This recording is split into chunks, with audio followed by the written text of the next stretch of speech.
Bismillahirrahmanirrahim. Assalamu alaikum students. Students, we have started the chapter sound, chapter number 11, and up till now we have discussed about how sounds are produced and what is the nature of sound waves, and particular nature is longitudinal. First we justified that material medium is needed, means these are mechanical waves, and then we have justified that it is longitudinal in nature. Sound waves are longitudinal in nature. Today we'll discuss another topic from this chapter, that is characteristics of the sound. Sound की different characteristics हमने discuss करनी है. तो सबसे पहले एक short question आप लिखें, what are the characteristics of the sounds?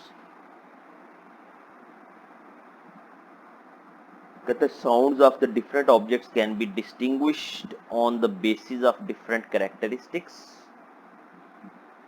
Sound की डिफरेंट कैरेक्टरिस्टिक्स होती हैं जिनसे हम डिफरेंट ऑब्जेक्ट्स की साउंड में फर्क कर सकते हैं. उनमें सबसे पहली कैरेक्टरिस्टिक है लाउडनेस, फिर दूसरी है इंटेंसिटी, तीसरी है पिच और चौथी है quality. Loudness of sound, intensity of sound, pitch of sound and quality of sound. और एक पांचवी भी आप कैरेक्टरिस्टिक लिख लें इसकी, नॉइज एंड म्यूजिक. तो ये शॉर्ट आंसर आपको मैंने बता दिया कैरेक्टरिस्टिक्स ऑफ साउंड के हवाले से. अब इसमें से हम सबसे पहले आज लाउडनेस को डिस्कस करेंगे. लाउडनेस क्या होती है?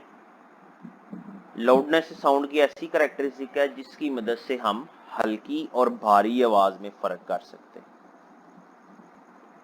The loudness is the characteristic of the sound by which loud and faint sound can be distinguished. मिसाल के तौर पे जब हम दोस्तों से आपस में बात कर रहे हैं तो हमारी आवाज़ हल्की होती है, और अगर हमने किसी पब्लिक गैदरिंग से बात करनी हो, ज़्यादा लोग हैं और हमने उनसे बात करनी तो फिर हमें ऊंची आवाज़ में, लाउड साउंड में बोलना पड़ता है. तो लाउड और फेंट साउंड को हम इस तरह से डिफरेंशिएट कर सकते हैं. शॉर्ट आंसर में आए तो आप ये डेफिनेशन के साथ ये जो एग्जांपल मैं बता रहा हूँ, when we talk to our friends our voice is low, but when we address to a public gathering our voice is loud. ये लिख सकते हैं. साथ इसके हमने फैक्टर्स बताने. अब ये जो लाउडनेस होती है ना, ये डिपेंड करती है different factors. Loudness of the sound depends upon different factors, और वो फैक्टर्स कौन कौन से हैं? सबसे पहले amplitude of the vibrating body. Vibrating body जो है, जो साउंड प्रोड्यूस कर रही है, उसका एम्पलीट्यूड कितना है. फिर उसके बाद area of the vibrating body पे भी लाउडनेस डिपेंड करती है. और तीसरा फैक्टर है distance from the vibrating body. Vibrating body से सुनने वाला कितनी दूर है, इस पे भी डिपेंड करता है लाउडनेस कितनी होगी. वन बाय वन हम इनको डिस्कस भी करेंगे. ये भी मैंने आपको शॉर्ट आंसर बता दिया. अब इसको एज अ लॉन्ग क्वेश्चन अगर हम डिस्कस कर रहे हैं तो हमने इन फैक्टर्स को एक्सप्लेन भी करना है. अदरवाइज ये फैक्टर्स भी अलग-अलग से शॉर्ट क्वेश्चंस में पूछे जा सकते हैं. तो सबसे पहले amplitude of the vibrating body. Vibrating body का एम्पलीट्यूड लाउडनेस को कैसे इफेक्ट करता है? एक जो ड्रम होता है बेटा, अगर आप ड्रम को फोर्सफुली बीट करते हैं, जोर से उस पर हैमर मारते हैं, ड्रम की जो स्टिक है उससे जोर से मारें और हल्का मारें, दोनों सूरतों में जो है वो एक साउंड प्रोड्यूस होती है. और अगर आप जोर से ड्रम पे उसकी स्टिक को मारेंगे तो ज्यादा आवाज सुनाई देगी, और हल्का हिट करेंगे तो आवाज कम सुनाई देगी. इसकी वजह क्या है कि जब आप जोर से हिट करते हैं तो जो ड्रम की मेम्ब्रेन है वो ज्यादा वाइब्रेट करती है, उसका एम्पलीट्यूड, वाइब्रेशनल एम्पलीट्यूड ज्यादा होता है, और हल्का हिट करने से वाइब्रेशनल एम्पलीट्यूड कम होता है. इसका मतलब ये हुआ कि एम्पलीट्यूड इंक्रीज करने से, वाइब्रेटिंग बॉडी का एम्पलीट्यूड बढ़ाने से लाउडनेस बढ़ जाती है, और एम्पलीट्यूड कम हो तो लाउडनेस कम हो जाती है. The loudness of the sound varies directly with the amplitude. Amplitude के directly proportional है. The sound produced by sitar will be louder if we pluck its wires more violently. Similarly, when we beat the drum forcefully, the amplitude of the membrane increases and we hear a loud sound. Then area of the vibrating body पे कैसे depend करता है? इसको understand करना भी बड़ा आसान है कि इसकी भी एग्जांपल हम ड्रम से भी ले लेते हैं। एक छोटा ड्रम है और एक बड़ा ड्रम है। छोटे ड्रम को हिट करेंगे तो थोड़ी आवाज आएगी, बड़े ड्रम को सेम अगर फोर्स से दोनों को हिट करें तो बड़े ड्रम को हिट करेंगे तो ज्यादा आवाज आएगी। इसी तरह से ट्यूनिंग फोक को जब आप रबर हैमर से हिट करते हैं और वैसे ही उसकी आवाज ईयर के पास ला के सुने तो कम आवाज आएगी। उसी ट्यूनिंग फोक को टेबल टॉप पे, वाइब्रेटिंग ट्यूनिंग फोक को टेबल टॉप से टच करें। अब टेबल टॉप जो है वो ज्यादा एरिया की होती है तो उस पे हमें जो है वो उसकी आवाज ज्यादा सुनाई देगी। कहता है loudness of the sound also depends upon the area of the vibrating body.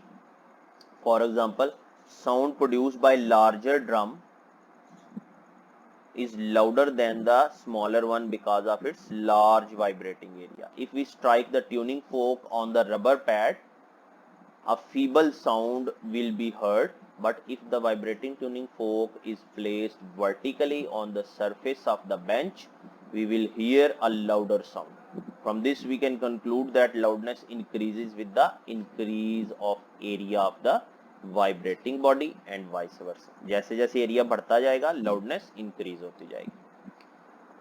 Now the third one, distance from the vibrating body. जहां साउंड प्रोड्यूस हो रही है उससे आप कितनी दूर खड़े हैं इस पे भी डिपेंड करता है लाउडनेस कैसी होगी।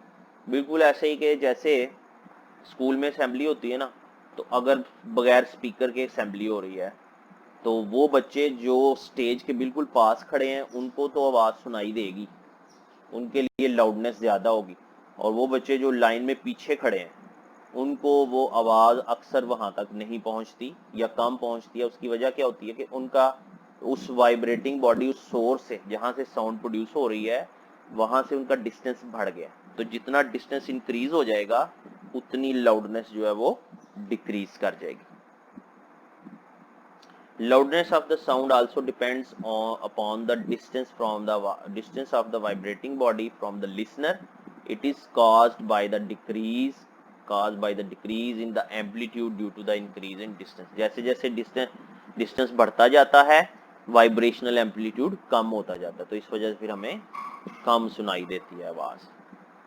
अच्छा, इसके अलावा एक और भी होता है, अगर आपके कान ही खराब है तो आपको लाउडनेस कम सुनाई देगी। जैसे जो बुजुर्ग होते हैं, बड़ी उम्र के लोग होते हैं, उनको उनकी जो हियरिंग कैपेसिटी है वो कम हो जाती है, उनकी ईयर की फिजिकल कंडीशन जो है ना वो थोड़ी चेंज हो जाती है।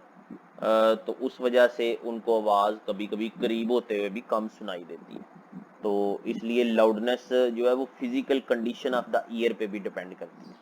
The loudness also depends upon the physical condition of the ear of the listener. A sound appears louder to a person with sensitive ears than a person with the defective ears.